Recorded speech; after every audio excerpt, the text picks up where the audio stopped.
ఈరోజు మనం వాస్తు గురించి చెప్పుకుందాం. నా పేరు బాణాలరెడ్డపాచారి. అయితే అష్టదిక్కులకు సంబంధించిన వాస్తు వివరాలు.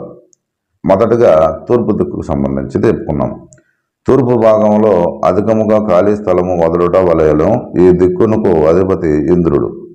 గృహము అమర్చుటకు కొను స్థలము తూర్పు పల్లముగా ఉండవలను. ఒక్కొక్క గదియును తూర్పు ఈశానం పల్లముగా అమరినా మంచిది.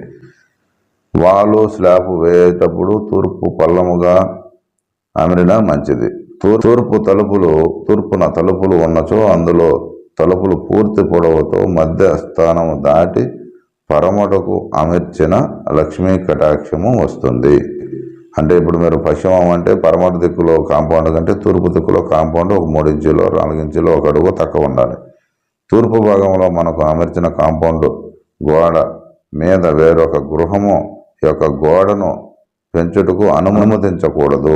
తూర్పు ఎవరైనా జాయింట్లు వేసుకుంటాం, మన గోడ మీద గోడ కట్టుకుంటాం, కాంపౌండ్ మీద కడతామంటే ఒప్పుకోకూడదు. మనం అసలు జాయింటే ఉండకూడదు తూర్పులో ఎటువంటి పరిస్థితుల్లో. కానీ తూర్పు కాంపౌండ్ కంపల్సరీగా ఉంటేనే ఫైనాన్స్ ప్రాబ్లమ్స్ లేకుండా ఉంటాయి.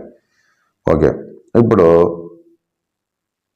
తూర్పు భాగంలో కాంపౌండ్ అమర్చిన వేరొకరికి పశ్చిమ గోడ నుండి 3 నుండి 5 అంగుళముల ఖాళీ భాగం వదిలి ఆ గోడను తాకకుండా ఉండటం మంచిది. తూర్పు భాగంలో నీటి ప్రవాహం లేదా కొలను లేదా డ్రైనేజీ మొదలగు నీటి ప్రవాహాలు అమర్చిన మంచిది. ఆ నీటి మార్గం ద్వారా దక్షిణ ఆగ్నేయం గుండా తూర్పునకు వచ్చిన మిక్కిలి మంచిది. ముఖ్యంగా ఇటువంటి అమెరికలు ఆలయంలో అధిక జన సమూహము ఉండుటము చూడవచ్చును. తూర్పు భాగమున బావి గుంత పల్లము. అయితే తూర్పు భాగములో ఇంటి కింద అరుగులు నిర్మించకూడదు.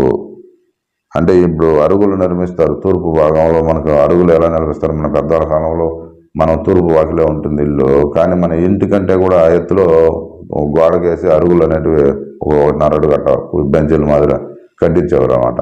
ఇప్పుడు ఇల్లు హైట్ తక్కువ ఉండి అరుగులు హైట్ ఎక్కువ ఉండకూడదు, అది చెడ్డదనమాట.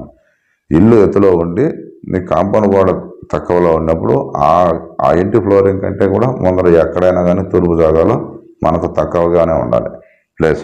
అంటే మనం ఏది కట్టినా కూడా దానికంటే మించి హైట్ లేకూడదు, అది చెప్పబడింది అనమాట.